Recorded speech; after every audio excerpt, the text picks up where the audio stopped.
I'm Carla Matmati, I'm 24 years old, and you would never believe how much life I've lived in those 24 years.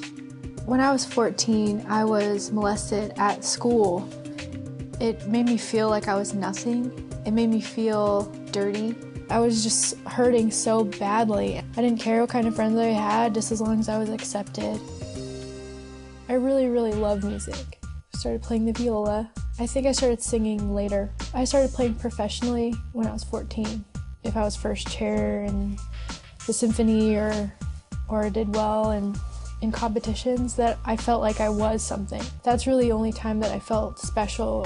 I went away to college. I did pretty well at first, but I started partying. We had a party in our apartment, and I ended up getting date raped. I honestly thought my life was over. Completely over. I didn't know how to walk through it. I didn't know how to just be a normal person. I was living in a nightmare. I would have done anything at that point to escape what I was feeling.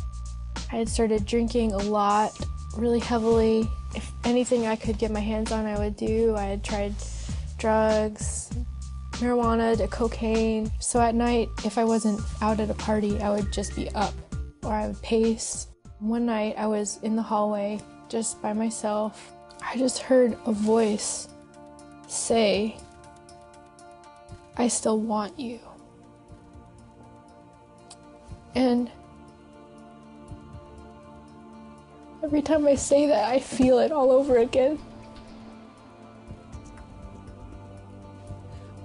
Because I had a realization, an instant realization that Jesus and God, the God that created everything in the whole world, wanted me.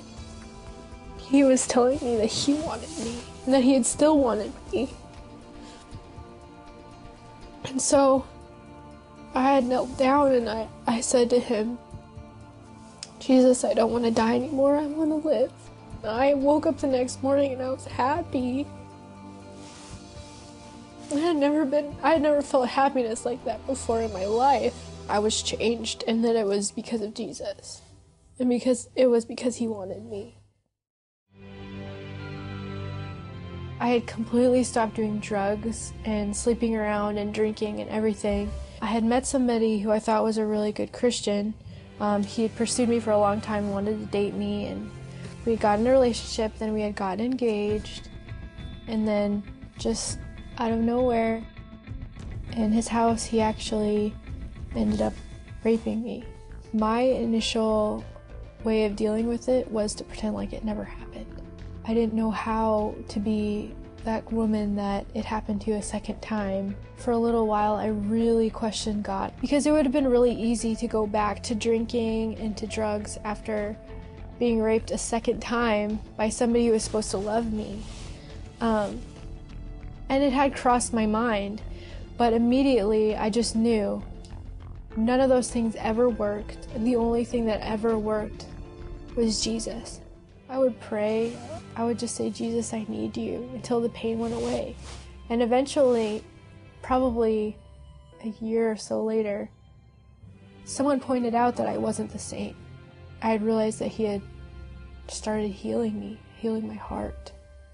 I had a friend at the time who was traveling with Eddie James, and they needed a singer, and Eddie had heard a little bit about what I had gone through and wanted to try to help me out. So I went to audition to sing with Eddie James, and I ended up traveling on the road with him for 4 years.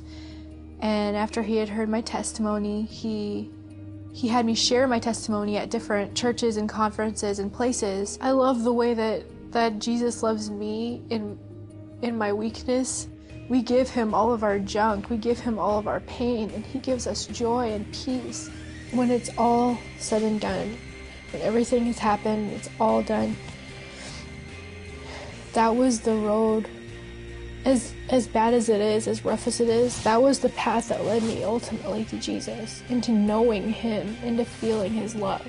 I just have everything that I thought I never could have. I have a wonderful husband, I have a 5-month-old little girl, I lead worship for children, and some of my best memories in life are when I can put my arms around somebody, and I was able to pray for them and start them on the process of their own healing and restoration and their own walk with Jesus.